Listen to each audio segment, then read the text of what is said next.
اس کا پورا کمرہ خوشبوؤں سے بھرا ہوا تھا، مگر اس کے باوجود وہ دیوانوں کی طرح خود پر پرفیوم چھڑکتے ہوئے جا رہی تھی۔ اس نے تقریباً شو کیس میں سجے سارے ہی پرفیومز خود پر لگا لیے تھے، مگر اس کے باوجود اسے ذرا سی بھی خوشبو محسوس نہیں ہو رہی تھی۔ یا اللہ، یہ کیا ہو گیا میرے ساتھ؟ ایک زوردار چیخ اس کی ہوا میں بلند ہوئی تھی۔ وہ تڑپ رہی تھی، مچل رہی تھی اور اپنی بے بسی پر ماتم کر رہی تھی۔ ابرش اس نے غصے میں آ کر سارے پرفیومز پر ہاتھ مار کر انہیں شو کیس سے نیچے پھینک دیا۔ تبھی فاطمہ بیگم شور سن کر تیزی سے اس کے کمرے کی جانب آئی تھی۔ بیٹا سنبھالو خود کو، کب تک تم ایسے روتی رہو گی؟ تمہارا اس طرح رونا بچے کی صحت پر بھی اثر انداز ہوگا، تم اپنے ساتھ ساتھ اسے بھی اذیت دے رہی ہو۔ فاطمہ بیگم جب کمرے میں داخل ہوئی تو ابرش کو زمین پر بیٹھ کر روتا ہوا پایا تھا۔ اسے کندھوں سے پکڑ کر اوپر کی جانب اٹھایا، اس کے بازو جھنجھوڑتے ہوئے اسے احساس دلانے لگی کہ اب وہ اکیلی نہیں اور اس کے ساتھ ایک ننھی سی جان بھی وابستہ ہے۔ بہت غلط فیصلہ کیا ڈیڈ اور آپ نے مل کر امی۔ وہ عبید جو کبھی میرے قابل ہی نہیں تھا، آپ نے مجھے اس کے ساتھ باندھ دیا۔ وہ روتے ہوئے کہنے لگی تو اس کی ماں بولی، بیٹا یہ تمہاری قسمت میں لکھا تھا، ہم کیا کر سکتے ہیں؟ واہ امی واہ، کتنی آسانی سے آپ نے سارا بوجھ قسمت پر ڈال دیا نا۔ اگر میں نے لو میرج کی ہوتی اور تب میرے ساتھ یہ ہوتا جو اب ہو رہا ہے تو کیا تب بھی آپ یہی کہتی؟ نہیں نا، تب آپ کہتی کہ تم نے غلط پسند سے کی تھی شادی، اب یہ تمہاری غلطی ہے، تو پھر اب کیوں سارا الزام قسمت پر ڈال رہی ہیں؟ کیوں نہیں مانتی کہ آپ اور ڈیڈ غلط تھے؟ اگر زندگی مجھے گزارنی تھی تو مجھے کیوں نہیں اپنے لائف پارٹنر کا انتخاب کرنے دیا؟ کیوں آخر کیوں امی؟ ہاں، جب ایک معمولی سی سینڈل بھی آپ کہتی تھی کہ اپنی پسند سے لو کیونکہ تم نے استعمال کرنا ہے، تو یہ تو میری پوری زندگی کا سوال تھا نا۔ آپ لوگوں نے بغیر میری مرضی کے کیسے اتنا بڑا فیصلہ کر لیا میرے لیے؟ وہ بلک بلک کر روتے ہوئے ان سے پوچھ رہی تھی، اور فاطمہ بیگم کو اس وقت اسے اکیلا چھوڑ دینا ہی بہتر لگا۔ وہ اسے چھوڑ کر باہر چلی گئی تھی۔ دن رات وہ بے سدھ ہی پڑی رہتی، اب تو اس کی آنکھیں بھی سوکھ گئی تھی رو رو کر۔ رضا بیگم نے اپنی چھوٹی بہن کو بھیج دیا تھا ہانیہ کے ساتھ رہنے کے لیے۔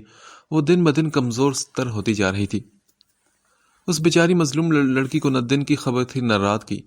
جائے نماز پر اکثر گھنٹوں بیٹھ کر بس وہ ایک ہی دعا کرتی رہتی کہ اسے موت آ جائے اور اس گناہ بھری زندگی کا اختتام ہو۔ وہ ہر روز ندیم کو ایک بار کال ضرور کرتی۔ اس کے دل میں اب بھی کہیں نہ کہیں ایک ہلکی سی آس اور امید تھی کہ شاید ندیم واپس آ جائے اور اس بچے کو اپنا نام دے دے، معاشرے میں اسے گالی بننے سے بچا لے، اور سب سے بڑھ کر کے اسے بچا لے اور اس لمحہ لمحہ اذیت بھری زندگی سے۔ اس کی خالہ کو بہت ترس آتا تھا اس کی غم سے نڈھال حالت دیکھ کر، مگر وہ دل برداشتہ لڑکی خود پر ذرا سا بھی ترس نہیں کھاتی تھی۔ کبھی کبھی بیٹھے بیٹھے روتے ہوئے اپنے پیٹ پر ہاتھ رکھ کر دعا کرنے لگتی کہ یا اللہ اسے موت آ جائے، یا یہ پیدا ہوتا ہی مر جائے، ورنہ معاشرہ اسے جینے نہیں دے گا، جبکہ اس بیچاری ننھی سی جان کی تو کوئی خطا ہی بھی نہیں تھی۔ غلطی اس دھوکے باز ندیم اور میری ہے تو سزا بھی تو ہمیں ملے، اس ننھی سی جان کو نہیں۔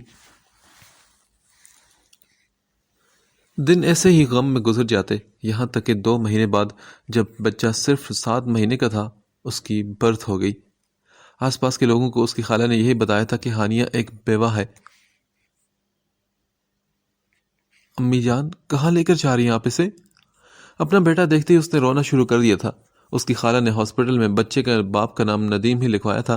وہ دونوں رات کی تاریکی میں ہی ہانیہ کو بچے سمیت گھر لے آئی تھی، اور جب وہ ننھا سا بچہ سو رہا تھا تو رضا بیگم نے اسے گود میں بھر لیا اور خود کالی چادر میں منہ ڈھانپ کر باہر کی جانب چل دی۔ اسی لمحے ہانیہ کی آنکھ کھل گئی تھی۔ وہ اپنی ماں کو اپنا بچہ لے جاتا دیکھ کر پریشان ہو کر پوچھنے لگی، ہانی تم سو جاؤ اور آج سے سمجھ لو کہ تمہارا کوئی بچہ ہوا ہی نہیں۔ وہ انتہائی سخت الفاظ اتنی آسانی سے ادا کر گئی کہ ہانیہ حیرت سے ان کا چہرہ دیکھنے لگی۔ یہ کیا بول رہی ہیں آپ امی؟ میرا بیٹا واپس دے مجھے، اس ننھی سی جان پر رحم کریں امی۔ وہ فوراً اٹھ کر بیٹھتے ان سے کہنے لگی۔ اس کی خالہ بھی کمرے میں آ گئی تھی اس کا احتجاج سن کر۔ پاگل مت بنو ہانیہ، یہ تمہارا بیٹا نہیں، یہ اس کمینے دھوکے باز ندیم کا بیٹا ہے، اس کا گناہ ہے یہ، تم بھلا ایسا کیوں پالنے لگی؟ اس کی خالہ سے سمجھانے والے انداز میں کہہ کر اس کے سر پر ہاتھ رکھ کر حوصلہ دینے لگی۔ یہ کیا کر رہی ہیں آپ خالہ؟ یہ بچہ ہے، اسے نہیں علم کہ یہ کسی کا دھوکہ ہے یا گناہ یا کسی کی پاکیزہ اولاد ہے۔ اس کی سانسیں چل رہی ہیں جیسے آپ کی اور میری۔ یہ انسان ہے خالہ، اور انسان ہونے کے ناطے اس کے بھی حقوق ہیں۔ یہ جیسا بھی ہے، مجھے روز محشر اس کا جواب دہ ہونا ہے۔ ایک تو میں پہلے ہی سر سے پاؤں تک گناہوں میں ڈوبی ہوئی ہوں، اور مزید اس ننھی جان کا بوجھ نہ ڈالے میرے کندھوں پر۔ اسے مجھے دے دے، میں سے اسی گھر میں خاموشی سے پالتی رہوں گی، بلکہ میں سے اچھی پرورش دے کر۔ وہ بھی جذباتی ہو کر آہستہ آواز میں بول رہی تھی کہ ردا بیگم غصے سے بپھر گئی۔ چپ ہو جاؤ تم، دماغ خراب ہو گیا تمہارا؟ تمہیں اندازہ بھی نہیں ہے کہ تمہاری خاطر کتنی مشکل سے اس راز کو میں سب سے چھپا رہی ہوں۔ یہ تو شاید دعائیں ہی لگی ہیں تمہیں کہ تم 7 مہینے میں ہی اس گناہ سے فارغ ہوگی۔ اب تمہیں اس گندگی کا بوجھ اٹھانے کی بالکل ضرورت نہیں۔ یہ ندیم کی اولاد ہے، اس کا جواب دہ بھی وہی ہوگا، تم نہیں۔ رحم کھاؤ اپنی حالت پر، دیکھو ذرا خود کو۔ مجھ سے پوچھو کہ کیا بیتی ہے میرے دل پر اپنی بیٹی کی اس طرح پل پل اذیت سے گزرتا دیکھ کر۔ اب تم وہی کرو گی جو میں کہوں گی، اور اس لیے اب خاموش ہو کر سو جاؤ تم، اور اسے ایک بھیانک خواب کی طرح گمان کر کے بھلا دو۔ یہی سب کے لیے بہتر ہے۔ ردا بیگم بھی اپنی جگہ شاید درست تھی۔ انہیں اپنی بیٹی کی عزت پیاری تھی، کیونکہ معاشرہ بن بیاہی ماہوں کو جینے نہیں دیتا، چاہے پھر وہ مظلوم بے قصور ہی کیوں نہ ہو۔ فیصلہ ان کے لیے بھی کافی مشکل تھا، مگر اپنی بیٹی کی خاطر وہ یہ سخت قدم اٹھانے کے لیے تیار ہو گئی تھی۔ تبھی بچے کی آنکھ کھلی تو اس نے بھوک کی شدت سے رونا شروع کر دیا۔ امی پلیز میرا بیٹا مجھے واپس کر دیں، دیکھیں وہ بھوکا ہے، اسے بھوک لگ رہی ہے امی۔ ہانی اپنی ممتا کے آگے بے بس تھی، اس کا دل مچل اٹھا تھا اپنے بیٹے کو بھوک سے بلکتا دیکھ کر۔ ماں شاید صرف ماں ہوتی ہے، حرام اور حلال یہ اس کا دل نہیں مانتا۔ اسے صرف اپنا بیٹا نظر آ رہا تھا، جس کے ننھے منھے سے ہاتھ پاؤں تھے، جو بول تک نہیں سکتا تھا، جس کی آنکھوں نے اپنی ماں کی گود بھی ٹھیک طرح سے نہیں دیکھی تھی۔ وہ تڑپ تڑپ کر منت سماجت کرنے لگی کہ امی میرے بچے کو نہ لے کر جائیں، وہ بھوکا ہے۔ بچے کی رونے کی آوازیں اس کا دل ہلا رہی تھی۔ وہ اٹھ کر بھاگتی ہوئی اپنا بچہ لینے کے لیے آئی تھی۔ خود کو سنبھالو، یہ تمہارا نہیں ہے ہانی، یہ ندیم کا ہے، اور یہ اس کا گناہ ہے۔ اسے کیوں پال کر اپنی پوری زندگی کو تباہ کرو گی بیوقوف لڑکی؟ تمہیں تو اس کے چہرے سے بھی نفرت ہونی چاہیے، کیونکہ اس کا باپ دھوکہ دے کر تمہاری پوری زندگی تباہ کر کے چلا گیا۔ تمہارے سارے خواب جن کے لیے تم جیتی تھی، سب چکنا چور کر دیے اس نے۔ اس کی خالہ نے اس کے دونوں بازو پکڑ لیے تھے۔ وہ اسے روکنے کے لیے اپنی پوری جان لگا رہی تھی اور ساتھ سمجھاتی بھی جا رہی تھی، لیکن ہانیہ ان کے قابو میں بالکل نہیں آ رہی تھی۔ ردا بیگم تیزی سے گھر سے بچہ لے کر نکل گئی تھی۔ ان کے بھی ہاتھ پاؤں پھول رہے تھے اور ان کے چہرے پر پسینہ تھا۔ وہ گھر سے کافی دور نکل آئی تھی، پھر انہوں نے کچرے کے ڈھیر کے پاس بچے کو لٹا دیا۔ کچرے کے ارد گرد کوئی شخص نظر نہیں آ رہا تھا، اور صرف کتوں کے بھونکنے کی آوازیں کانوں سے ٹکرا رہی تھی۔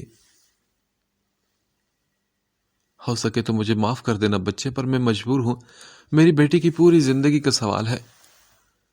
ردا بیگم کا ضمیر بھی انہیں سخت ملامت کر رہا تھا کہ وہ اس ننھے بچے کے ساتھ ٹھیک نہیں کر رہی۔ وہ ایک جیتا جاگتا انسان ہے اور اس کی سانسیں چل رہی ہیں، وہ کیسے اسے یہاں کچرے کے پاس لٹا کر جا سکتی ہیں؟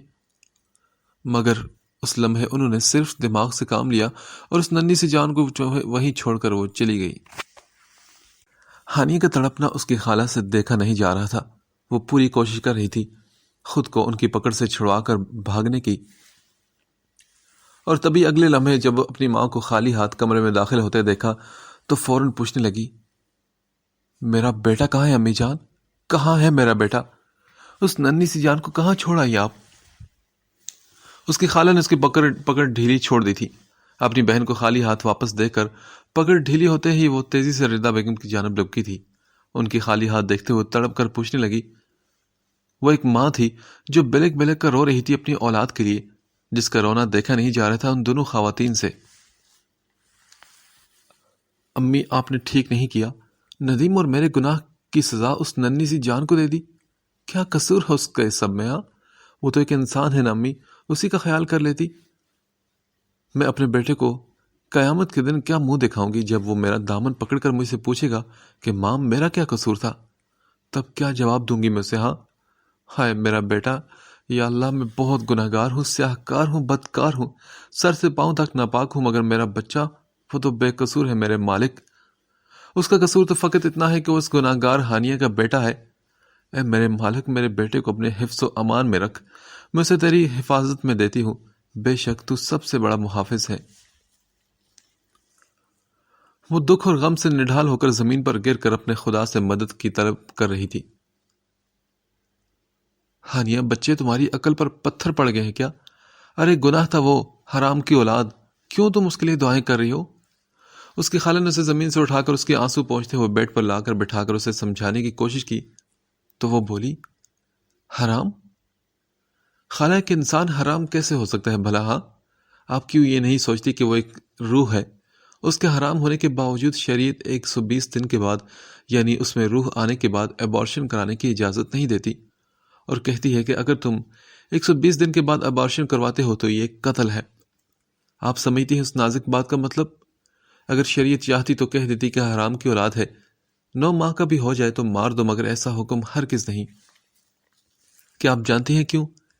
کیونکہ وہ ایک روح ہے، ایک انسان، آپ کی اور میری طرح۔ کیا آپ نے کبھی کسی مسجد کے باہر پڑھا ہے کہ یہاں کوئی حرام کی اولاد داخل نہیں ہو سکتی؟ کیا آپ نے سنا ہے کہ اسلام نے قید لگائی ہے کہ حرام کا بچہ مسلمان نہیں ہو سکتا؟ وہ نماز نہیں پڑھ سکتا، وہ قرآن نہیں پڑھ سکتا، یا وہ مسجد میں پاک جگہ پر داخل نہیں ہو سکتا۔ ہانیہ پھر اپنی خالہ کا چہرہ دیکھنے لگی جو اس لمحے شرمساری سے جھکتا جا رہا تھا۔ ان کے پاس کسی بھی سوال کا کوئی جواب نہیں تھا۔ یہ دیکھ کر وہ ایک لمحے کے لیے طنزیہ مسکرائی اور پھر کہنے لگی، نہیں، ایسا کبھی نہیں سنا ہوگا آپ نے، کیونکہ وہ ایک انسان ہے۔ قیامت کے دن مجھے جواب دہ ہونا پڑے گا اس ننھی سی جان کا۔ یہ کیوں نہیں سمجھ رہے آپ لوگ؟ معاشرے کے ڈر سے میرا زندہ بچے کو نہ جانے کہاں پھینک آئے آپ۔ ہائے اللہ، میرا بیٹا کیا ہوگا اس کا؟ بس اتنا کہنا تھا کہ وہ تڑپ کر بیڈ پر بے جان گڑیا کی مانند گر گئی۔ رضا بیگم تو خود بت بنی اپنے خالی ہاتھ دیکھ رہی تھی۔ انہیں ابھی بھی اپنی سفاکت بھرے عمل پر یقین نہیں آ رہا تھا۔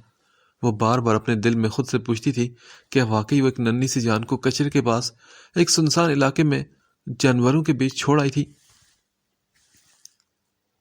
پھر وہ خود ہی کو دلاسا دیتی کہ انہوں نے کچھ غلط نہیں کیا۔ اگر بچہ ہانی کے پاس رہتا تو خاندان اور معاشرہ ان کی بیٹی کو زندہ درگور کر دیتا۔ وہ لاکھ خود کو دلائل دے رہی تھی کہ ان کا کام غلط نہیں تھا، مگر اس کے باوجود ان کا ضمیر انہیں سخت ملامت کر رہا تھا۔ اسی کی وجہ سے وہ ہانی کی طرف نظر تک اٹھا نہیں رہی تھی۔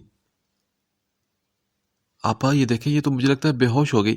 اس کی خالہ چیختے ہوئے رضا کو بیگم کو بلانے لگی۔ ان کی آواز پر وہ اپنے ہوش حواس میں لوٹی تھی اور پھر تیزی سے ہانی کی طرف پلٹی تھی۔ ماں کی دعا تھی اور وہ بھی دل سے نکلی ہوئی، اور ماں کی دعا تو عرش کو ہلا دے۔ اس بچے کو بھلا کوئی کیسے نقصان پہنچا سکتا تھا جب اس کے ارد گرد اس کی بے بس ماں کی دعاؤں کا حصار بندہ ہوا تھا۔ 3 سالہ بچہ اپنے والد کو دیکھ کر کہنے لگا، پاپا واش روم۔ وہ اس وقت کار ڈرائیو کر رہے تھے۔ کار روکے نہ، اسے واش روم جانا ہے، جلدی کریں۔ بچے کی امی نے اپنے شوہر کو دیکھ کر پریشان ہو کر کہا، ارے بھائی صبر کرو، ایک تو میں پہلے ہی غلط راستے پر آ گیا ہوں، اوپر سے تم شور مچا رہی ہو۔ کتنی بار کہا ہے کہ اسے ڈائپر پہنایا کرو کہیں جانے سے پہلے، پر سنتی کہاں ہو تم؟ وہ لوگ راستہ بھٹک گئے تھے، اس لیے آگے کی جانب دیکھتے ہوئے جھنجھلا کر جواب دینے لگے، اب اس میں میری کیا غلطی ہے؟ تمہارا بیٹا پہنتا ہی نہیں، رونا دھونا مچا دیتا ہے۔ اگر یقین نہیں آتا تو کبھی خود ٹرائی کر کے پہنا کر دیکھو نا، جب دیکھو مجھ پر غصہ ہوتے رہیں گے۔ بچے کی والدہ فوراً ہی کمر پر ہاتھ ٹکا کر جوابی کارروائی کرنے لگی تھی، پاپا واش روم جلدی کرے نا۔ بچے کا بھی صبر اب ختم ہوتا جا رہا تھا۔ وہ مچلتے ہوئے کہنے لگا، بیٹا رک جاؤ، کار میں مت کرنا پلیز۔ پاپا جلدی کریں ورنہ میں کار میں ہی کر دوں گا۔ بیٹے نے بھی دھمکی دی تو وہ بولے، ارے نہیں، ساری کار خراب ہو جائے گی میری، بس 1 منٹ اور روک لو۔ وہ دیکھو سامنے وہ کچرا ہے نا، وہاں کر لینا۔ اس فیملی کی کار بھٹک کر اسی کچرے کے پاس آ گئی تھی جہاں رضا بیگم نے بچے کو چھوڑا تھا۔ نہیں بھائی، اتنی رات میں کچرے پر نہیں، کہیں اور چلیں۔ بچے کی امی نے فوراً اعتراض کرتے ہوئے گھبرا کر کہا، ہاں تو اور کیا کروں؟ کیا کار میں کرنے دوں؟ عجیب ہو تم بھی۔ چلو بیٹا آ جاؤ۔ وہ جھنجھلا کر اپنی وائف سے کہتے ہوئے اپنے بیٹے کو گود میں لے کر کار سے اترے تھے۔ بس کار سے اترنا تھا کہ بچے کے رونے کی آواز ان کے کانوں سے ٹکرا گئی تھی۔ پاپا جلدی! ان کا بیٹا جلدی میں جا رہا تھا تو اسے کچرے کے پاس کھڑا کر کے وہ اس طرف بڑھے جہاں سے بچے کے رونے کی آوازیں آ رہی تھی۔ او میرے خدا، یہ کس کا بچہ ہے؟ ان کے منہ سے بے ساختہ نکلا تھا اس ننھے سے بچے کو دیکھ کر، اور پھر انہوں نے ایک لمحہ بھی ضائع کیے بغیر اس بچے کو اپنی گود میں بھر لیا تھا۔ ان کی وائف بھی بچے کی رونے کی آواز سن کر کار سے اتر آئی تھی، اور پھر اپنے شوہر کی گود میں ایک پنک رنگ کے کمبل میں لپٹا ہوا بچہ دیکھ کر وہ فوراً بول اٹھی، یا اللہ، اتنا چھوٹا بچہ! کون ظالم اسے کچرے میں پھینک گیا؟ کیا ہاتھ نہیں کانپے اس کے؟ ہاں، یہ تو ابھی پیدا ہوا ہے ایسا معلوم ہوتا ہے کہ ابھی کوئی پھینک گیا ہے اسے۔ اس خاتون نے فوراً ہی بچے کو اپنے شوہر سے لے لیا تھا۔ اپنے باہوں کے حصار میں جکڑتے ہوئے ترس کھا کر وہ فوراً کہنے لگی، پاپا، بیبی! ان کا 3 سالہ بچہ اپنے والد کی گود میں چڑھتے ہوئے بچے کو دیکھ کر بڑے پیار سے بولا تھا، یس بیٹا، بیبی پیارا ہے نا؟ یس پاپا، بہت۔ کیا یہ میرا بھائی ہے؟ بچے کے معصومانہ سوال پر اس کی ماں نے فوراً ہاں میں سر ہلا دیا۔ اب کیا کرنا ہے اس بچے کا؟ ہمیں تو کچھ پتہ نہیں اس کے بارے میں، خدا جانے کون چھوڑ گیا ہے اسے یہاں۔ وہ شخص پریشان ہو کر اپنی وائف سے پوچھنے لگا، کیا مطلب کیا کرنا ہے؟ اتنے سے بچے کو یہاں کچرے میں چھوڑ کر تھوڑے ہی جا سکتے ہیں؟ یار وہ تو ٹھیک ہے، لیکن ساتھ بھی تو نہیں لے کے جا سکتے نا، کوئی اغوا کا کیس نکلا تو ہم پھنس جائیں گے۔ ایک کام کرتے ہیں کہ پولیس اسٹیشن لے چلتے ہیں اسے۔ وہ کافی دیر سوچنے کے بعد سنجیدگی سے بولے تھے، پولیس اسٹیشن کیوں؟ ہم اسے اپنے ساتھ لے کر چلتے ہیں۔ وہ خاتون بھی ایک ماں کا دل سینے میں لیے ہوئی تھی، ان کا دل بچے کو پولیس اسٹیشن میں چھوڑنے کے لیے ذرا سا بھی تیار نہیں تھا۔ اچھا چلو، کار میں تو بیٹھو، یہاں اس جگہ پر زیادہ دیر رکنا ٹھیک نہیں۔ وہ کار کی جانب بڑھتے ہوئے بولے تھے۔ اس خاتون نے اپنے بیٹے کو پیچھے والی سیٹ پر بٹھایا اور خود بچے کو لے کر ڈرائیونگ سیٹ کے برابر والی سیٹ پر بیٹھ گئی تھی۔ پورے راستے میاں بیوی اس بچے کو لے کر بحث کرتے رہے۔ وہ خاتون پرزور کوشش کر رہی تھی اپنے شوہر کو منانے کے لیے۔ اچانک خاتون کی نظر بچے کے ہاتھ پر گئی۔ اس کے سیدھے ہاتھ کی کلائی پر کالے رنگ کا ایک پیدائشی نشان تھا۔ ارے تم تو بڑے نصیبوں والے ہو! اس نشان کو دیکھتے وہ خاموش نہ رہ سکی۔ بچے سے بات کرتے اس کی کلائی کو غور سے دیکھنے لگی۔ ان کے دل میں نہ جانے کیا سمائی کہ اپنے گلے سے آر الفابیٹ کا لاکٹ اتار کر بچے کو پہنا دیا۔ تم اپنا الفابیٹ کا لاکٹ اسے کیوں پہنا رہی ہو؟ اس پر تو تمہارے نام کا الفابیٹ ہے۔ خاتون کے شوہر فوراً ہی الجھ کر اسے پوچھنے لگے، بس میرا دل کیا اس لیے میں نے پہنا دیا، وہ خاتون کھوئے کھوئے انداز میں کہنے لگی۔ انہوں نے الفابیٹ آر کا لاکٹ بچے کے گلے میں ڈال دیا تھا۔ خاتون کے لاکھ سمجھانے کے باوجود ان کے شوہر نے بچے کو پولیس اسٹیشن چھوڑ دیا اور وہاں سے بچے کو یتیم خانے بھیج دیا گیا۔ 1 مہینہ گزرنے کو تھا مگر ہانیہ اپنے صدمے سے باہر نہیں آ رہی تھی۔ وہ اکثر راتوں کو چیختے ہوئے اٹھتی کہ امی، میرا بچہ بھوکا ہے، وہ رو رہا ہے، اسے نہ لے کر جائیں۔ اپنے بیٹے والے واقعے کے بعد اس نے 1 مہینے سے ندیم کو نہ کوئی کال کی نہ میسج۔ یہی وجہ تھا کہ ندیم آرام سے پاکستان واپس آ گیا تھا۔ اس کے دوستوں نے اطلاع دے دی تھی کہ ہانیہ 3 مہینوں سے یونیورسٹی نہیں آ رہی اور نہ ہی وہ کسی سے رابطے میں ہے۔ آج وہ بڑی خوشی سے یونیورسٹی جانے کے لیے تیار ہو رہا تھا۔ اس کا سیل پاس ہی شوکیس پر رکھا تھا۔ وہ جوتے پہن کر جیسے ہی سیل اٹھانے کی نیت سے آگے بڑھا تو اسی لمحے سیل پر ہانیہ کا میسج شو ہوا۔ اوف یار، ایک تو یہ مصیبت میری جان نہیں چھوڑ رہی۔ وہ تنگ آ کر میسج پڑھے بغیر ابھی ڈیلیٹ کرنے لگا تھا کہ غلطی سے ڈیلیٹ کا آپشن کلک ہونے کے بجائے میسج اوپن کا آپشن کلک ہو گیا۔ پہلے تو اس نے ایک سرسری سی نگاہ ڈالی پہلے سینٹنس میں پر۔ اسے لگا تھا کہ ہانیہ نے خوب گالیاں اور کوسیں بھیجی ہوں گی، مگر وہ میسج اس کی توقعات سے بالکل برعکس تھا، اور یہی وجہ تھی کہ ندیم نہ چاہتے ہوئے بھی اس کے میسج کو بیٹھ کر آرام سے پڑھنے پر تیار ہو گیا تھا۔ ندیم، آج اچانک سے بیٹھے بیٹھے ایک کہانی ذہن میں آئی تو میں نے سوچا تم سے شیئر کر لوں۔ ایک لڑکا اپنی بڑی سی گاڑی میں بیٹھا ہوا تھا۔ اس کی گاڑی کا فل AC آن تھا۔ گاڑی کے اندر کا ماحول برف کی طرح ٹھنڈا۔ اس لڑکے کے ہاتھ کی کلائی میں لاکھوں کی گھڑی بندھی ہوئی ہے، پرفیوم بھی برانڈڈ لگا رکھا ہے۔ لڑکا نہیں مانو شہزادہ ہے، نہایت اونچے خاندان کا، جس کے پاس کسی چیز کی کمی نہیں۔ اچانک اس کی کار سگنل پر رکتی ہے۔ کار میں زوردار آواز میں میوزک چل رہا ہے اور اسی دوران کھڑکی پر کوئی نوک کرتا ہے۔ وہ امیر شہزادہ اپنی طرف کا شیشہ نیچے کرتا ہے تو سامنے ایک بچہ کھڑا نظر آیا۔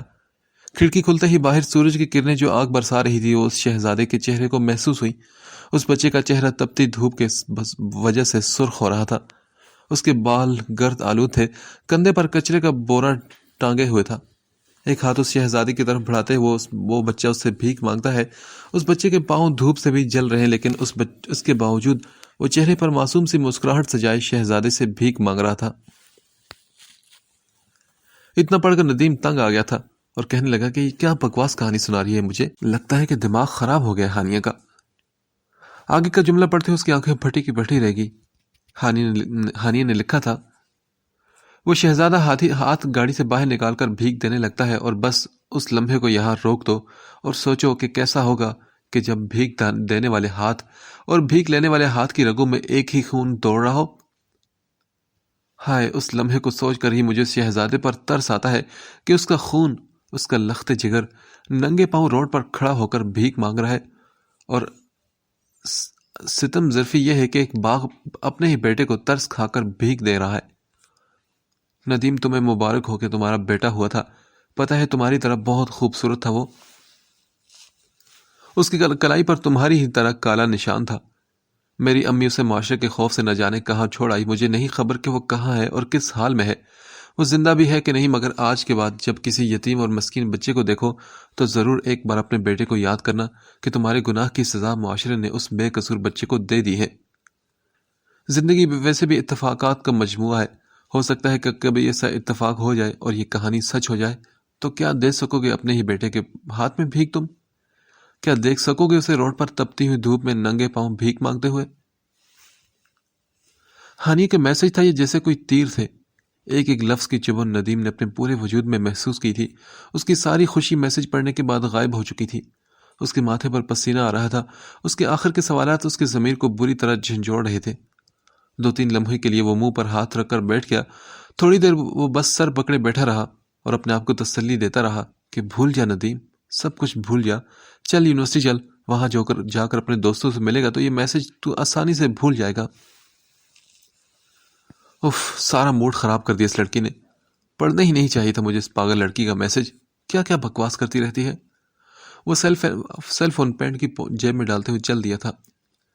اسے لگا تھا کہ یہ فقط ایک میسج ہے جسے وہ آسانی 1-2 دن میں بھول جائے گا۔ صاحب پیسے دو نا۔ اس کی گاڑی رکی تو ایک بچے نے آ کر اس کی کار کا شیشہ بجاتے ہوئے پیسے مانگے تو ندیم کے ذہن میں ہانیہ کا پورا میسج گھوم گیا۔ اس بھیک مانگتے ہوئے بچے کو دیکھ کر اسے سب پھر سے یاد آ گیا، اسے ہانیہ کے آخری سوال یاد آئے۔ طبیعت غیر ہونے کے سبب اس نے سگنل توڑ کر فوراً اپنی گاڑی آگے چلا دی تھی۔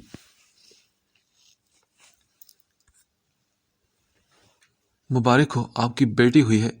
ابرش کو ہوش میں آنے کے بعد جب یہ خوشخبری دی گئی تو وہ اللہ کا شکر ادا کرنے لگی۔ اس نے اپنی ننھی منی گڑیا کو اپنی گود میں بھر لیا اور پیار سے بار بار اس کے ماتھے کو چومنے لگی۔ آج پہلی بار اسے عبید کی شدت سے کمی محسوس ہو رہی تھی۔ دیکھ لیں، آج آپ لوگوں کے غلط فیصلے میرے ساتھ ساتھ میری بچی کی زندگی پر بھی اثر انداز ہوئے ہیں۔ میری بیٹی اب بن باپ کے پلے گی۔ ابرش روتے ہوئے فاطمہ بیگم کو دیکھ کر شکوہ کرتے ہوئے بولی تھی، ابرش بچے، تم ہر وقت ہمیں ہی کیوں اپنا قصوروار ٹھہراتی رہتی ہو؟ ہم نے تو اپنی طرف سے اچھا فیصلہ ہی کیا تھا، تم کیوں نہیں مان لیتی کہ یہ سب تمہاری قسمت میں لکھا تھا؟ بیٹے، کوئی ماں باپ اپنے بچوں کے لیے کبھی غلط فیصلہ نہیں کرتے۔ آج تم بھی ایک بیٹی کی ماں ہو، تم خود دل پر ہاتھ رکھ کر بتاؤ کہ کیا تم اپنی بیٹی کے لیے کبھی کوئی غلط فیصلہ کرو گی؟ نہیں نا؟ اسی طرح ہم نے بھی نہیں کیا تھا۔ جس طرح تمہیں ہر چیز بیسٹ دیتے ہیں اسی طرح تمہارے ہسبینڈ کا بھی انتخاب بیسٹ ہی کیا تھا، مگر ہمیں کیا خبر تھی کہ وہ شادی کے بعد اپنا رنگ بدل لے گا۔ ابرش اپنی بربادی کا ذمہ دار اپنے والدین کے غلط فیصلے کو ٹھہراتی تھی، اور فاطمہ بیگم ہر بار اسے یہی سمجھاتی تھی کہ یہ قسمت کا لکھا ہے جو اسے ہر صورت ملنا تھا۔ اسے چاہیے کہ وہ خدا کی رضا میں راضی رہے اور ناشکری مت کرے۔ ابرش اور فاطمہ بیگم کی بحث کافی دیر سے جاری تھی۔ فاطمہ بیگم ابرش کی ایک بات کا جواب دیتے ہوئے کہنے لگی، بیٹا، ایک دن تم بھی میری جگہ کھڑی ہوگی، تمہیں بھی اپنی بیٹی کے لیے کوئی ایک لڑکے کا انتخاب کرنا ہوگا، تب تمہیں پتہ چلے گا کہ یہ کتنا مشکل کام ہوتا ہے والدین کے لیے۔ تب تمہیں احساس ہوگا کہ والدین دنیا کی ہر چیز بیٹی کو دے سکتے ہیں مگر نصیب نہیں دے سکتے۔ ہم نے عبید کو ہر طرح سے اچھا پایا تھا تمہارے لیے، تبھی اس کا انتخاب کیا، مگر اکثر عبید جیسے لوگ شادی کے بعد ہی اپنا اصل رنگ دکھاتے ہیں۔ تمہیں یہ بات سمجھنی چاہیے بیٹا، اور پلیز بند کرو ہم پر اپنی بربادی کا الزام ڈالنا، روح تک کو چھلنی کرتے ہیں تمہارے یہ الزامات۔ فاطمہ بیگم روتے ہوئے کہہ کر کمرے سے نکل گئی تھی۔ ابرش کی آنکھوں سے آنسو بہتے ہوئے اس کی گڑیا کے چہرے پر گر رہے تھے، جس سے بچی کی آنکھ کھل گئی اور اس نے رونا شروع کر دیا۔ ارے نہیں میری گڑیا، آپ کی موم آپ کے لیے واقعی بیسٹ تلاش کرے گی، اور ساتھ ساتھ میں یہ بھی دیکھوں گی کہ وہ تمہارے باپ کی طرح لالچی نہ ہو۔ بس تم رو مت، تم ابرش ملک کی بیٹی ہو میرے بچے، میں تمہارے لیے دنیا کا حسین اور قابل شہزادہ ڈھونڈ کر لاؤں گی، تم بس فکر مت کرو، آج سے میں ہی تمہاری موم اور تمہارا ڈیڈ ہوں۔ ابرش اس گڑیا کو ننھے سے سفید گالوں پر ہاتھ پھیرتے ہوئے محبت سے چور لہجے میں اس سے باتیں کرنے لگی تھی۔ وہ اس وقت ٹیکسی میں بیٹھی ہوئی تھی، کھوئی کھوئی سی۔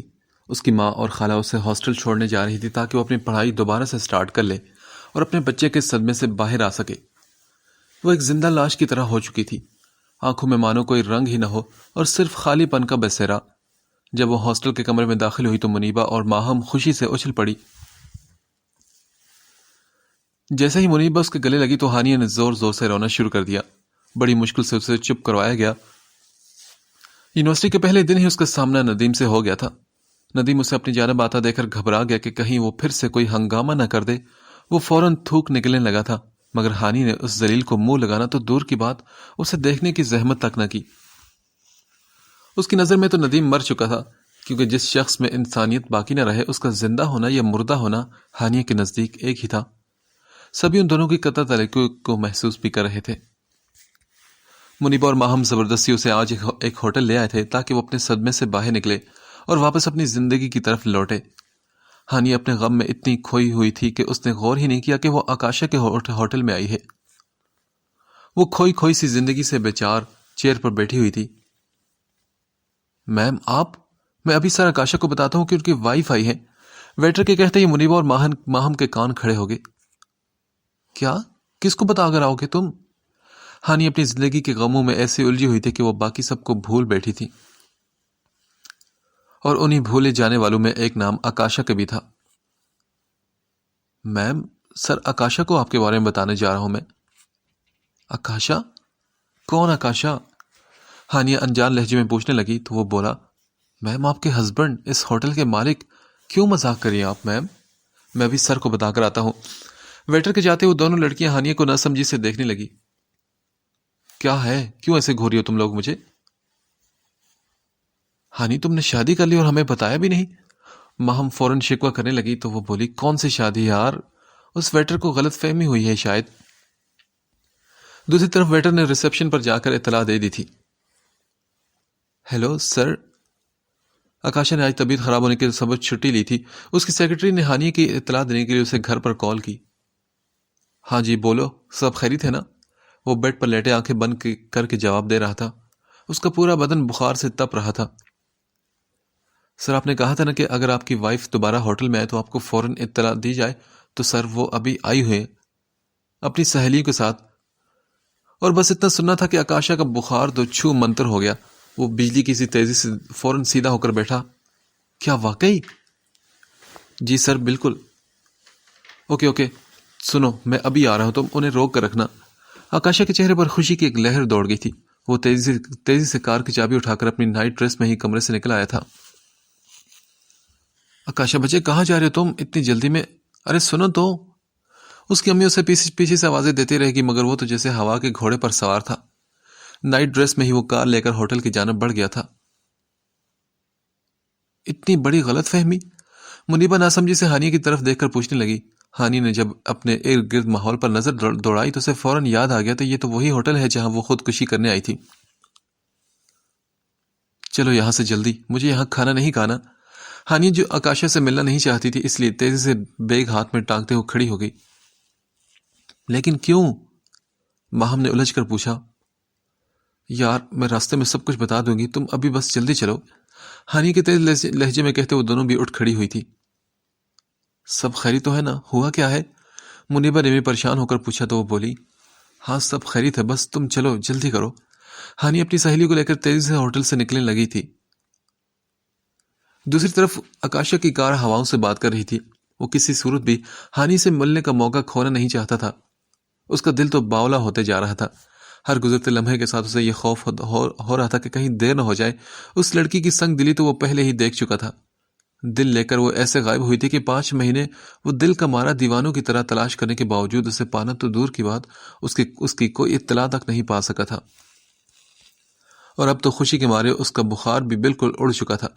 وہ ہوٹل میں بھاگتے ہوئے داخل ہوا تو اس کی سانسیں پھول رہی تھی۔ کہاں ہے وہ؟ کہاں ہے میری وائف؟ وہ ہامتے ہوئے اپنی سیکرٹری سے پوچھنے لگا۔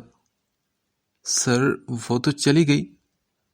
بس اتنا سننا تھا کہ اس کا چہکتا ہوا چہرہ مرجھا گیا۔ چلی گئی؟ یار روکا کیوں نہیں تم نے اسے؟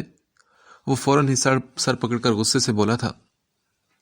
سر میں نے کوشش کی تھی پر میم خود ہی نہیں رکی، اس کی سیکرٹری سر جھکاتے ہوئے دھیمے لہجے میں بولی تھی۔ اوف، تمہیں پتا ہے کہ میں کتنے دن سے ڈھونڈ رہا ہوں اسے؟ پورے 5 مہینے 3 دن اور 1 گھنٹے سے۔ اوف یار، تمہیں کچھ بھی کر کے روکنا چاہیے تھا اسے، کیوں نہیں روکا تم نے اسے؟ غم اور غصے کی ملی جلی کیفیت میں گرفتار تھا اس وقت۔ اوہ نو، میرا سیل فون ٹیبل پر رہ گیا شاید۔ ماہم اپنے پرس میں سیل فون ڈھونڈتے ہوئے پریشان ہو کر بولی تھی۔ ماہم تم بھی حد کرتے ہو یار، اب واپس جانا پڑے گا ہمیں۔ منیبا کے کہتے ہی ہانی نے ٹیکسی ڈرائیور کو واپس چلنے کے لیے کہا۔ وہ تینوں واپس ہوٹل کی طرف آ رہی تھی اور آکاشا اداس سا چہرہ بنائے ہوٹل کے مین گیٹ سے باہر نکل رہا تھا۔ ہم دونوں جا کر اس کا سیل فون لاتے ہیں، تب تک تم ٹیکسی میں ہی رہنا۔ منیبا اور ماہم سیل لینے کی غرض سے ہوٹل کی طرف بڑھ گئی تھی۔ اتفاق سے وہ دونوں آکاشا کے برابر سے گزرتے ہوٹل میں داخل ہوئی۔ یا اللہ، پتہ نہیں میرا بیٹا کیا کر رہا ہوگا اور کہاں ہوگا اس وقت۔ وہ ٹھیک تو ہوگا نا؟ شاید اسے بھوک لگی ہوگی۔ یا اللہ، میرے بچے کی حفاظت فرمانا۔ ایسا کوئی لمحہ نہیں تھا جس میں وہ بے بس ماں اپنے بیٹے کی حفاظت کی دعا نہ کرتی ہو۔ اس کی آنکھوں سے موتی جھلکنے لگے تھے جس کے سبب اسے سب دھندلا دھندلا دکھائی دینے لگا۔ او تیری! آکاشا منہ لٹکائے ابھی اپنی کار کا دروازہ کھولا تھا کہ اسے سائیڈ مرر سے ہانیہ ٹیکسی میں بیٹھی نظر آئی جو رو رہی تھی۔ اس حسن سراپا کے دیدار پر بے یقینی سے وہ آنکھیں مسلنے لگا۔ اس کی آنکھوں میں جگنو جگمگائے تھے۔ وہ فوراً اپنی کار کا دروازہ کھول کر باہر آیا۔ ہیلو میری پیاری وائف۔ آکاشا کا چہرہ خوشی سے دمک رہا تھا اور مسرت برے لہجے میں ہانیہ کی سائیڈ کا دروازہ کھول کر وہ ٹیکسی کے اندر سر جھکا کر ہانیہ کو جھانکتے ہوئے کہنے لگا، تم یہاں؟ ہانیہ اسے دیکھتے ہوئے حیرت سے بے ساختہ بول اٹھی۔ جس شخص سے وہ بھاگ رہی تھی، کیا خبر تھی کہ وہ یوں اس کے سامنے آ کر کھڑا ہو جائے گا؟ لہجے کی حیرت بتا رہی ایک وائف صاحبہ کہ آپ کے اپنا یہ ہینڈسم اور ڈیشنگ ہسبینڈ یاد ہے آپ کو؟ وہ شرارت سے ہانیہ کو دیکھ کر کہنے لگا تھا۔ یو شٹ اپ، وائف نہیں ہوں میں تمہاری، اور میرا نام ہانیہ ہے۔ خواہ مخواہ کیوں ابھی تک مجھے خود سے منسوب کرے ہو تم؟ ہانیہ خاصے غصے سے بولی تھی۔ لو جی سن لو، پہلی بار تو زندگی میں آکاشا کسی کے لیے اتنا سنجیدہ ہوا ہے اور تم میری سنجیدگی پر خواہ مخواہ جیسے الفاظ استعمال کری ہو۔ ایسا تو مت کرو ظالمہ۔ یہ کہتے ہوئے ٹیکسی میں بیٹھ گیا تھا۔ ارے صاحب، آپ یہاں کیوں بیٹھ کے یہاں پر؟ ٹیکسی والے نے فوراً پلٹ کر اعتراض کیا۔ دیکھیں اب بھائی صاحب، آپ فکر مت کریں، یہ میری وائف ہے۔ آکاشا نے مسکراتے ہوئے اطمینان سے جواب دیا۔ اس نے اس قدر پر اعتماد ہو کر کہا کہ ٹیکسی ڈرائیور بھی یقین کرنے پر مجبور ہو گیا تھا۔ بھائی یہ جھوٹ بول رہا ہے، یہ میرا ہسبینڈ نہیں ہے۔ ہانیہ بھی تیزی سے احتجاجاً بول پڑی تھی۔ اف یار، اتنی ناراضگی، حد ہوتی ہے ہر چیز کی، بس بھی کرو اب۔ آکاشا نے مصنوعی بیزاری سے کہا تو ٹیکسی ڈرائیور کو یقین ہو چلا کہ واقعی وہ دونوں میاں بیوی ہیں، کیونکہ وہ لڑ بھی اسی طرح رہے تھے۔ ہاں تو میں بھی تم سے یہی کہنا چاہتی ہوں کہ کیوں تم میرے پیچھے پڑ گئے ہو؟ ہانیہ کو اب اس پر غصہ آنے لگا تھا۔ کیونکہ میرا دل، آکاشا کا دل تمہارے پاس ہے۔ آکاشا نے نہایت سادگی سے اظہار محبت کر دیا، مگر ہانیہ کے چہرے پر اس کے سچے جذبات سننے کے باوجود بھی کوئی تاثر نہیں ابھرا تھا۔ وہ خالی نگاہوں سے اس کے وجود کو غور سے دیکھنے لگی۔ ہو گیا تمہارا؟ کوئی فلم چل رہی ہے کیا؟ تم کوئی ہیرو ہو جو پہلے ایک لاچار، مجبور اور بے بس ہیروئن کو خودکشی سے بچاتا ہے اور پھر بغیر اس لڑکی کی زندگی جانے اس سے محبت کرنے کے دعوے کرنے لگتا ہے؟ میرا دل تمہارے پاس ہے، اس سے زیادہ فلمی ڈائلاگ نہیں ملا تھا تمہیں بولنے کے لیے۔ او ہیلو، سنو میری بات، اس نے آکاشا کی آنکھوں کے آگے چٹکی بجاتے ہوئے کہا۔ تم جانتے کیا ہو میرے بارے میں؟ وہ بھی غصے سے بفر کر بول رہی تھی کہ آکاشا اس کے غصے کو سائڈ میں رکھ کر فدا نظروں سے اسے دیکھنے لگا، مانو ہانیہ اسے کوئی سریلی دھن سنا رہی ہو۔ اس کے محبت سے چور نگاہوں سے دیکھنا ہانیہ کو امبیرس کر گیا تھا۔ وہ بولتے بولتے رکی۔ چپ کیوں ہوگی؟ بولو نا، اور بھی بولو، بہت میٹھا بولتی ہو تم، میرے کانوں کو تو بڑا سکون مل رہا ہے۔ آکاشا کا جملہ سنتے ہی ڈرائیور کا کہہ ٹیکسی میں گونجا تھا، تم نکلو یہاں سے۔ ہانی کو آخرکار اس دیوانے نے لاجواب کر کے چھوڑا تھا۔ تم کیا چیز ہو آکاشا؟ ہاں؟ ہانی منہ پھلا کر ہار مانتے ہوئے کہنے لگی، ویسے صاحب جی آپ بڑی مست چیز ہے۔ ڈرائیور بھی آکاشا کو داد دیے بغیر رہ نہ سکا تھا۔ شکریہ، بس دعا کرنا یار کہ تمہاری میم صاحبہ مان جائے۔ ہانی اسے گھوری سے نواز رہی تھی، پر اس نے تو ہانی کے غصے پر نو نوٹس کا بورڈ لگا رکھا تھا۔ تم ابھی گاڑی سے اترو ورنہ میں کسی کو بلا لوں گی، ہانی دانت پیستے غصے سے بولی تھی۔ میں کیوں اتروں؟ کیوں یہ تمہارے باپ کی گاڑی ہے کیا؟ آکاشا تو جیسے اس کی اس حالت سے بہت زیادہ خوش ہو رہا تھا۔ نہیں، لیکن کیا تمہارے باپ کی ہے؟ ہانی ایک ہاتھ کمر پر ٹکا کر گویا میدان میں اتر آئی تھی۔ دیکھیں آپ دونوں میاں بیوی کس بات پر لڑ رہے ہیں، مجھ موٹی عقل کو تو ابھی تک یہی سمجھ نہیں آ رہا۔ ڈرائیور اب پیچھے مڑ کر ان دونوں کو دیکھ کر الجھ کر کہنے لگا، آپ سے کتنی بار کہوں بھائی صاحب کہ ہم میاں بیوی نہیں ہیں؟ ہانی نے خاصا زور دیتے اور ڈرائیور پر غصہ کرتے ہوئے کہا، ہاں بالکل یہ سچ کہہ رہی کہ میں اس کا ہسبینڈ نہیں ہوں۔ آکاشا نے تنزیہ جھنجھلاتے ہوئے کہا، جی ہاں بالکل یہی سچ ہے کہ تم میرے ہسبینڈ نہیں ہو۔ ہاں بھائی میں بھی تو یہی کہہ رہا ہوں نا کہ میں تمہارا ہسبینڈ نہیں ہوں، بس میں جھوٹا، ڈاکٹر صاحبہ جھوٹی، میرا پورا ہوٹل کا سٹاف جھوٹا، میری عشا خالہ جھوٹی اور میرے پیرنٹس بھی جھوٹے، بس ایک تم سچی ہو نا۔ آکاشا ہاتھ دھو کر اس بیچاری سیدھی سادھی لڑکی کے پیچھے پڑ گیا تھا۔ دیکھو وہ سب غلط فہمی کا شکار ہو گئے، اور اس غلط فہمی کی بنیاد بھی تم نہیں ڈالی تھی ہاسپٹل میں نے نہیں۔ اچھا تو پھر ٹھیک ہے نا، اس غلط فہمی کو حقیقت کا رنگ دے دیتے ہیں، سبھی لوگ خوش بھی ہو جائیں گے، خاص طور پر میرے پیرنٹس۔ آکاشا نے اپنے مطلب کا حل تلاش کر لیا تھا اس لڑائی میں۔ نو وے، میں کیوں ایک اجنبی سے شادی کرنے لگی؟ ہانی کے کہتے وہ ایک دو لمحوں کے لیے خاموش ہوا اور پھر بولا، ہائے میرا نام آکاشا ہے، آپ کی یہ شاندار ٹیکسی جس ہوٹل کے باہر کھڑی ہے وہ مجھ غریب کا ہے، میں مہینے کا اچھا خاصا کما لیتا ہوں، میں کم کھاتا ہوں، کم پیتا ہوں اور کم سوتا ہوں، اور ہاں بولتا بہت زیادہ ہوں۔ میری پیدائش آسٹریلیا کی ہے اور میں وہیں پلا بڑا ہوں۔ بچپن سے ایک ہی قریبی دوست ہے میرا اور اس کا نام اورہان ہے۔ آکاشا کی طرح وہ بھی بہت دماغ کھاتا ہے۔ آسٹریلیا میں دادو کے ساتھ رہا، ان کے انتقال کے بعد میں پاکستان واپس آیا اپنے والدین کے پاس، تب سے اب تک یہ ناچیز یہیں پر رہتا ہے۔ میرے دادا دادی دونوں کا انتقال ہو چکا ہے، ہاں البتہ نانا اور نانی زندہ ہے، ایک چھوٹی بہن بھی ہے آکاشا کی طرح بہت خوبصورت سی، ایک خالہ ہے اور وہیں ایک چچی بھی ہے، ان کا بیٹا ہے بالکل میرے بھائیوں جیسا اور اس کا نام۔ ابھی آکاشا ایک ہی سانس میں بول رہا تھا کہ ہانیہ بیچ میں تیزی سے بول اٹھی، چپ، بس چپ ہو جاؤ، کتنا بولتے ہو تم نان سٹاپ، کان دکھ ہے میرے۔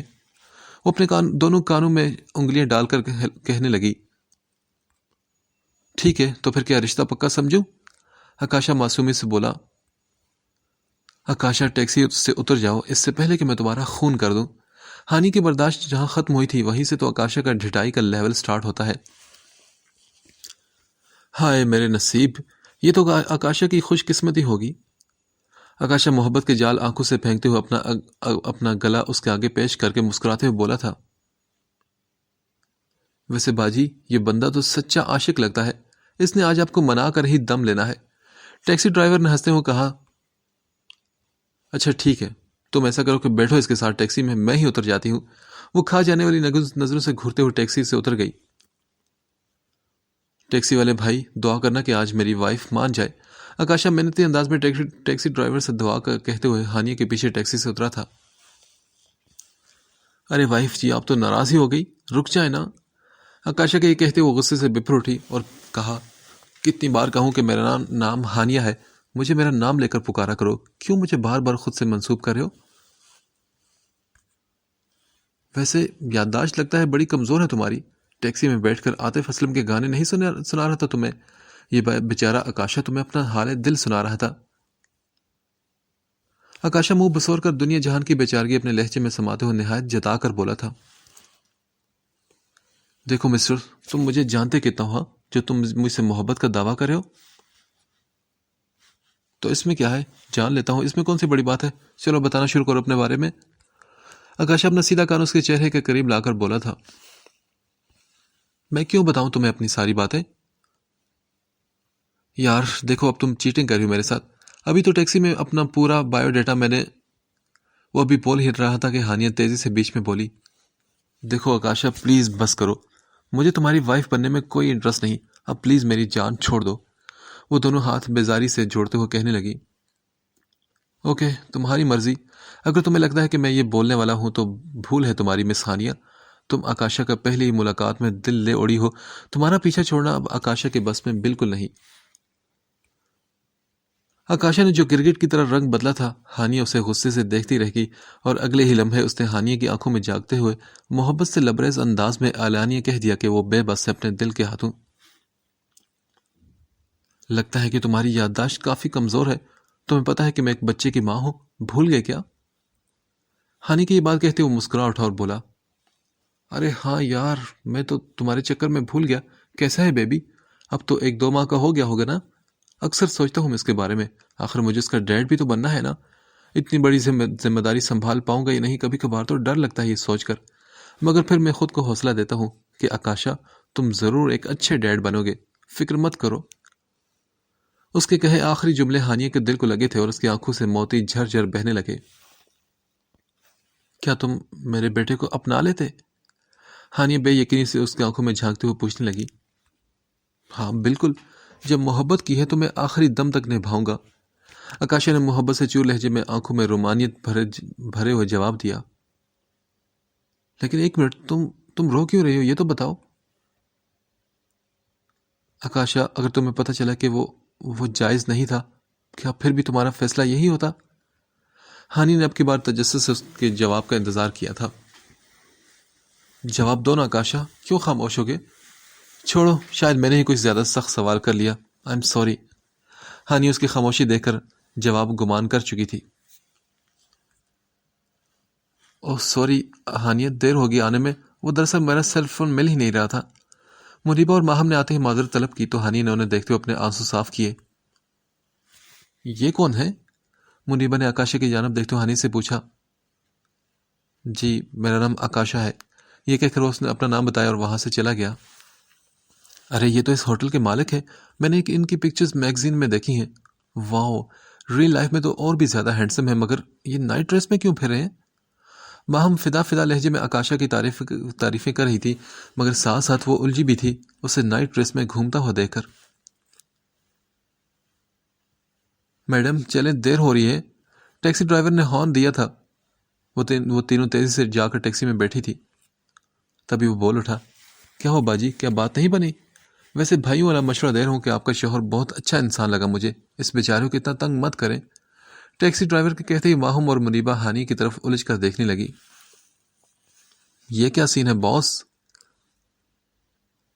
ماہم نے تجسس سے پوچھا تو منیبہ نے بھی کہا، ہاں ہانی کیا چل رہا ہے، مجھے بھی بتاؤ نا۔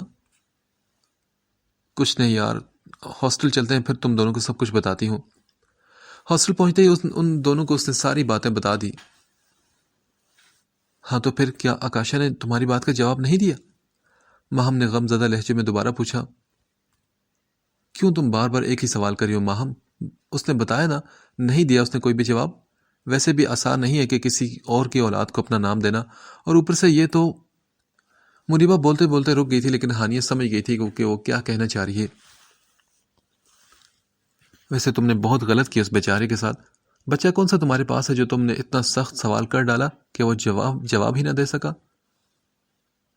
ماہم اسے شکوہ کرنے لگی تو ہانی نے کہا، ماہم وہ مجھے ایک بیوہ سمجھ کر محبت کر رہا تھا، مگر میں نے اسے اشارتاً بتا دیا کہ میں ایک بیوہ نہیں، میں تو ایک گناہ کی پتلی ہوں، ایک ناپاک لڑکی، ایک حرام بچے کی ماں۔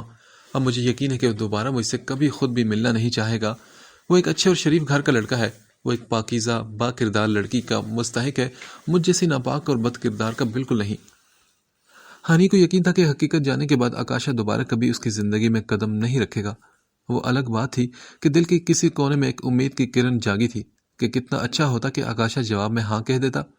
وہ فوراً اپنا بچہ اس کے ساتھ مل کر ڈھونڈنے نکل پڑتی، اپنے بیٹے کو معاشرے میں گالی بننے سے بچا پاتی، اس کا بیٹا بن ماں باپ کے لاوارثوں کی طرح نہ پلتا۔ مگر جو چیز ممکن نہ تھی اس کی آس کیا لگانی؟ بھلا کون ایک بن بیاہی ماں بننے والی لڑکی سے شادی کرے گا؟ یہ سوچ کر ہی اس کا چہرہ آنسو سے بھیگ گیا تھا۔ اس کا تکیہ ہر روز کی طرح آج بھی آنسو سے تر ہو چکا تھا۔ اس کے دل سے یہی دعا نکل رہی تھی کہ اس کا بیٹا جہاں بھی ہو صحیح سلامت ہو۔ کب تک تم کسی کا سہارا تلاش کرتی رہو گی؟ کب تک تکیے میں منہ چھپا کر روتی رہو گی؟ آکاشا، تو کیا اس معاشرے کا کوئی بھی مرد تمہیں نہیں اپنائے گا کیونکہ تم ایک گندی لڑکی ہو، ایک ناپاک وجود؟ تم اب کسی نیک مرد کی بیوی بننے کا خواب دیکھنا مت چھوڑ دو کیونکہ تم اس کے قابل نہیں رہی۔ اس لیے شادی جیسے مقدس رشتے کا تصور تم اپنے ذہن سے نکال دو۔ شادی کا لال جوڑا، ہاتھوں کی کلائی میں بھری بھری چوڑیاں، ماتھے پر سجے سونے کی بندیاں، یہ سب تمہارے نصیب میں بالکل نہیں۔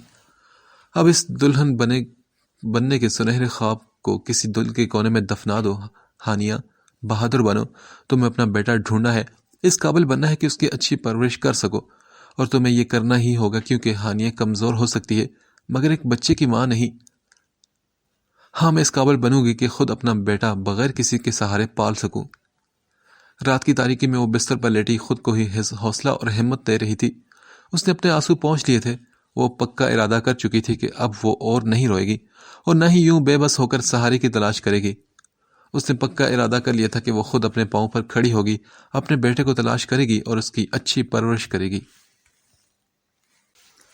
آج اس کے دادا کی برسی تھی۔ وہ قبرستان میں اپنے والد کے ساتھ جا کر دادا کی قبر پر فاتحہ پڑھنے آیا تھا۔ فاتحہ پڑھنے کے بعد وہ قبرستان سے باہر نکلنے کے ارادے سے چلا تھا مگر راستے میں ایک عجیب سا منظر اس کا انتظار کر رہا تھا جسے دیکھ کر اس کی روح تک کانپ گئی تھی۔ اس نے ایک چھوٹے بچے کا خون آلود لاش دیکھی تھی جس کا ایک پاؤں تک جانوروں نے کھا لیا تھا۔ اسے دیکھتے ہی ندیم نے اپنے آنکھوں پر ہاتھ رکھ لیا۔ ہٹاؤ اسے جلدی! ندیم آنکھوں پر ہاتھ رکھ کر زور سے گورکن پر چیخا تھا جو اس وقت قبر کے لیے مٹی کھود رہا تھا۔ جی صاحب، وہی کر رہا ہوں۔ ایک تو پتہ نہیں لوگ کیسے ظالم ہوتے ہیں کہ ایک دن کے بچے کو یوں پھینک کر چلے جاتے ہیں۔ اس سے تو اچھا ہے کہ کسی ادارے میں ڈال آئے۔